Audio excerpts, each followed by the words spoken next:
Well, welcome to another Jumpstart. I'm Jim in my studio, and this is Jumpstart number 9, the Blazing White Daisy. I'm always amazed at how little dark is really needed to make a shape, in this case the white petals of a daisy, look blazing white. So check it out as we go along and notice. So we're really going to be creating this daisy in step 1 as with a very white background, and still have a very blazingly white daisy. So it'll be fun. So this painting is a piece by piece painting. And by that I mean I'm going to look at each discrete piece of that painting and paint it to fruition as much as possible. So we'll be doing the outside of the daisies. We'll be doing the central disc of the daisy. And then we're going to be doing some details within the daisy. And then we're going to be doing the background, the foliage, in the same sort of way. Piece by piece, one step at a time. I bring it up now because next week, or the next time I produce my next video, will be all about wet into wet painting, which is personally my favorite, and it's very exciting, but it's just the opposite. We wet the whole page, and then we bring the whole painting to fruition at the same time. We deal with broad design elements, and then as the paper starts to dry, we do more discrete steps, hard edge and steps, in a more discrete manner. So quite different. So the process today, though, let's get back to piece by piece painting, is going to be in 2 basic steps. We're going to do the flower first, and then we're going to take a break, because we can do that. And during that break, you can sketch some foliage if you want. You let the paper dry, and then we're going to address the background, the foliage, the leaves. And I have to say something here about the leaves, because there really are not a lot of information in the photo about the foliage. And not only that, but daisy leaves are quite corrugated and very interesting in their own right. And I do not want a bunch of foliage interfering with the detail in the daisy, and I'm going to simplify my leaves. So my leaves are not really daisy leaves. They're more like chrysanthemum leaves. They're something kind of simple, and something I can play around with in a little more easily for this demonstration. Now let's take a look at the photograph of the daisy. And this is one of mine. Feel free to use it if you want to follow along. And you'll notice that, boy, there's a lot of petal information in there. Look at how the complexity of each petal articulates one over the other, and there are a lot of petals. My gosh, do I really have to do all those petals? And the answer is no. Don't worry about that. If you want to do petal stuff, do it at the very end of the painting.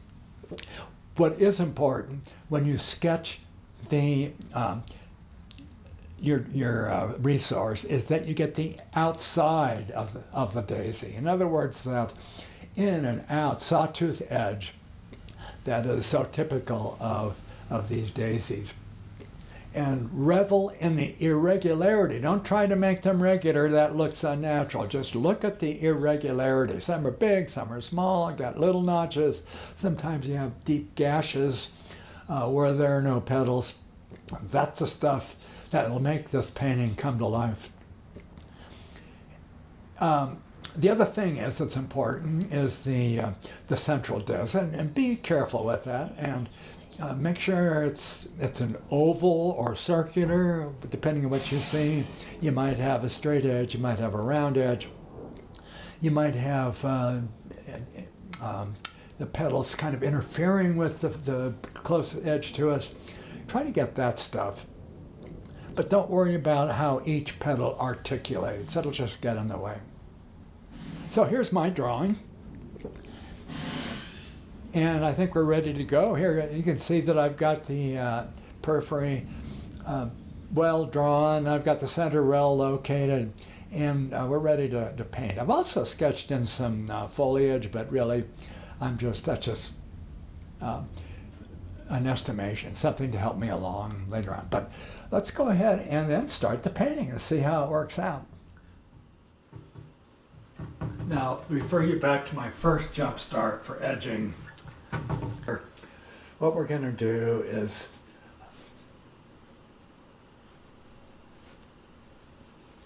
paint around a few of the petals.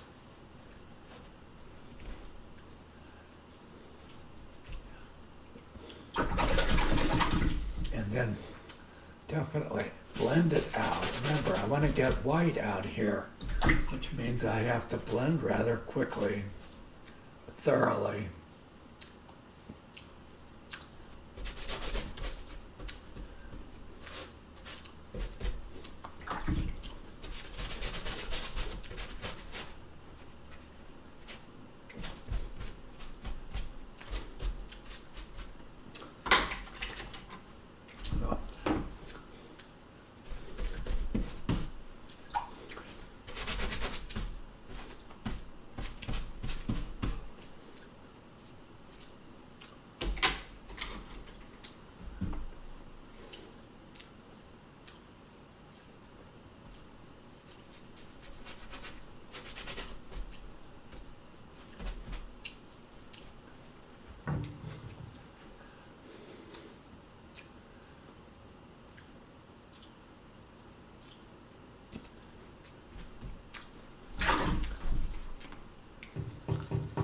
I'm going to add a little variety in the background. This is cerulean blue.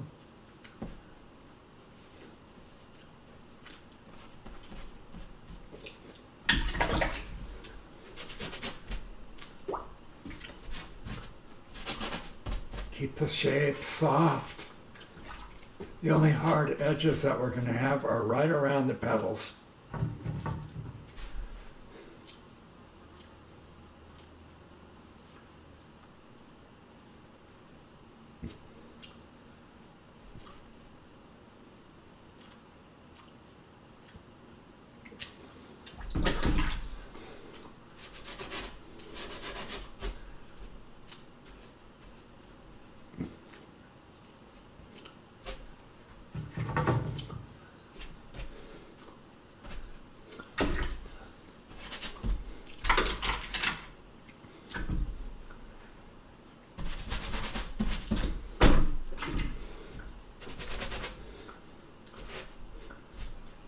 I find effective wet-into-wet painting means you have to work fast in that wet section, or wet frame that is going to be our first frame here.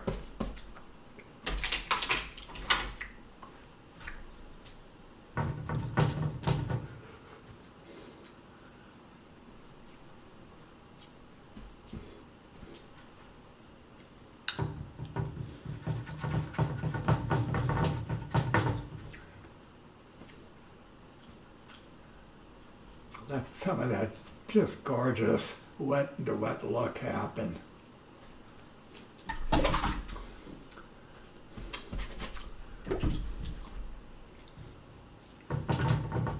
I'm using cadmium red to mix with my blues to neutralize them. I could be using burnt sienna, that would work well too, because they make beautiful darks, both of them.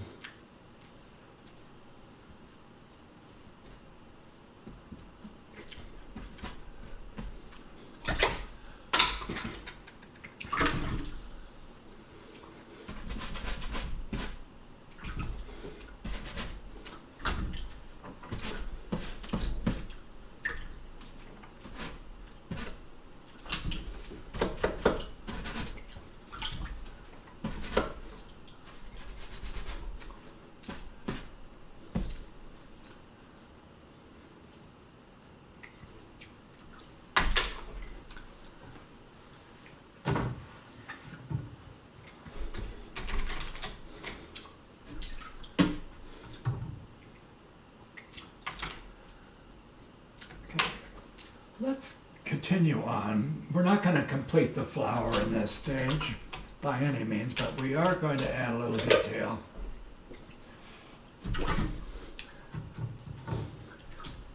And the detail I'm concentrating on is the center yellow, or the central yellow-orange or yellow-green. Let's see how that looks.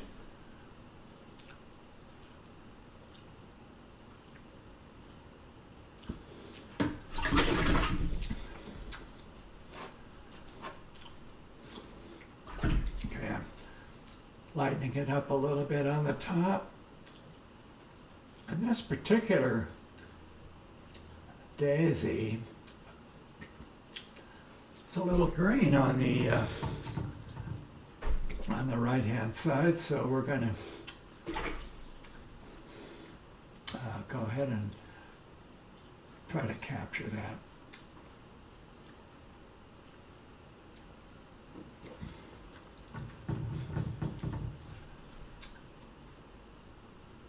A little extra dark here.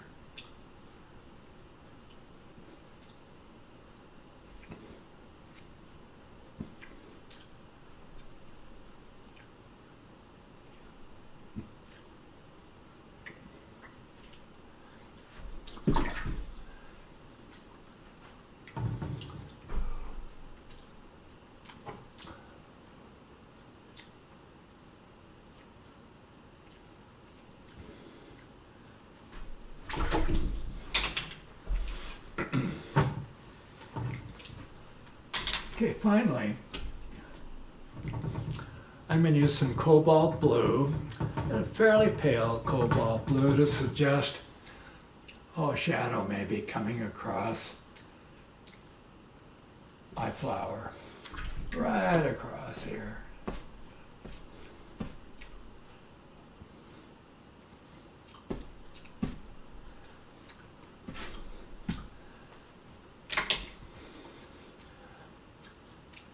We're not finished with the daisy, but we're finished enough now to go ahead and let it dry and then do the background, the stems and the leaves.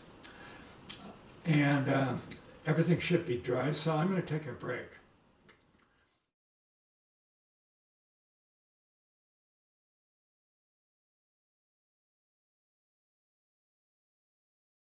And there's not a whole lot of hints in the photograph about what to do with it, so I'm going to lay in some leaves and some stems.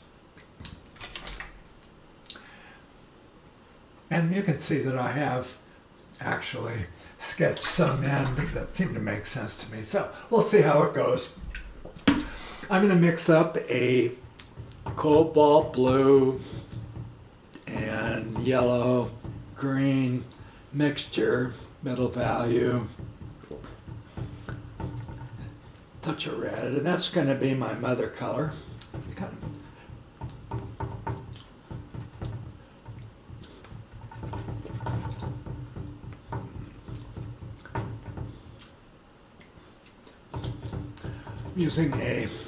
Continue with my 1-inch brush. And I'm going to paint around some stems.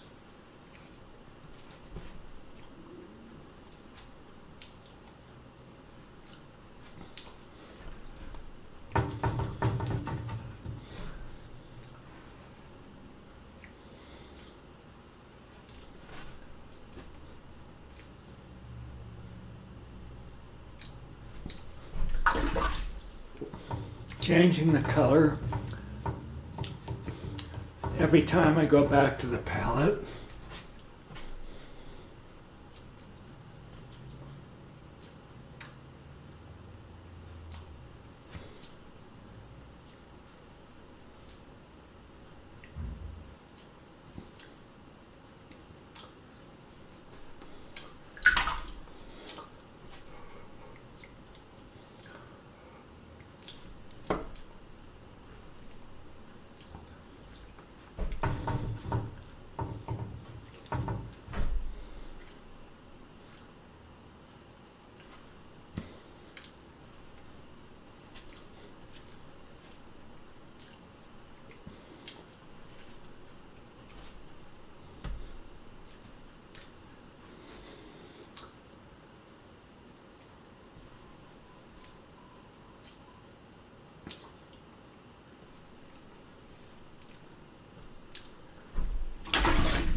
I've simplified the leaves quite a bit. These are not daisy leaves, perhaps more like chrysanthemum leaves.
So now I'm in the trial and error part of this painting, and I'm not satisfied with foreground.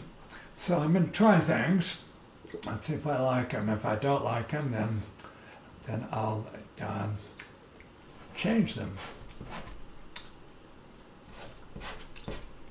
I always reach this stage at some point in every painting.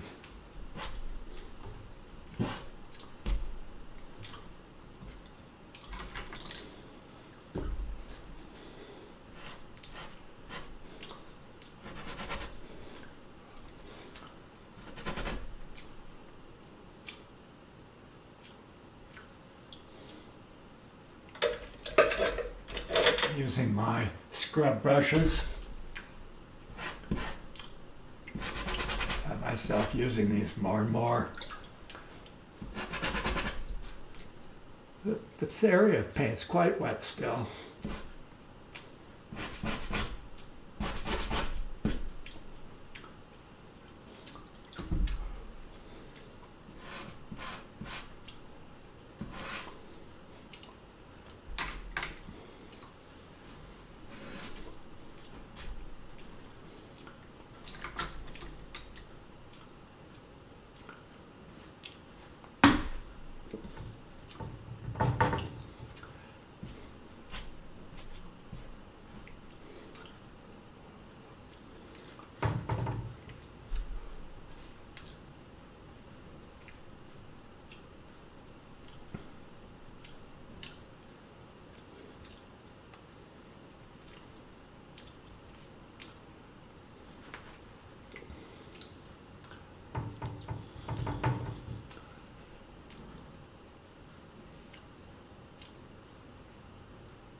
See if I can get a leaf to emerge here.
Okay, now we're going to see if I can live with this bunch of foliage, and we're going to now do a little extra in the petal area. And I do have some graphite that's getting in the way. Let's get rid of some of that graphite. I certainly don't want to do a whole lot.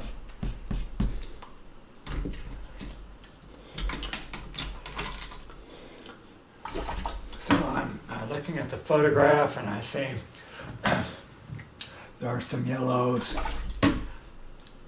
and even violets. Anyway, very pale colors.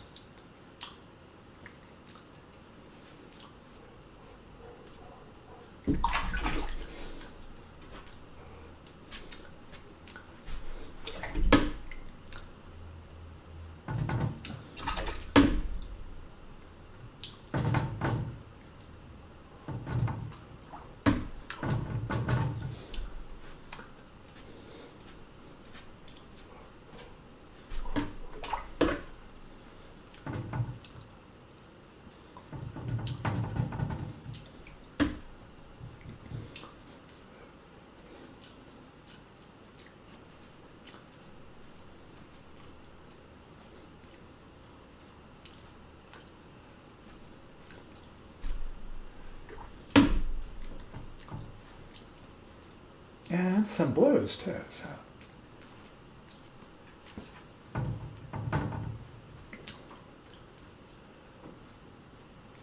This might be the time to show off a petal or two. And by that I mean in a painterly way rather than as a drawing line.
I need some foreground structure or dots or texture or something.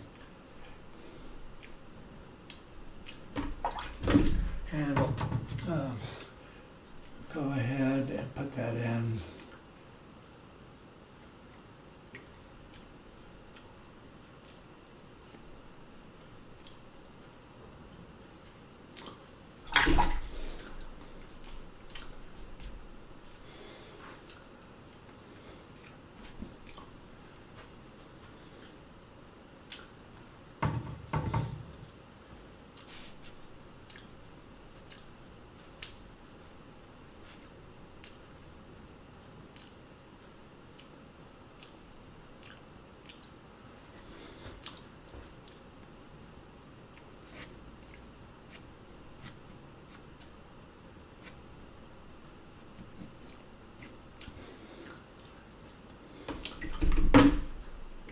Okay, we're going to call that a finished painting. Thanks for joining me, and we'll see you next time.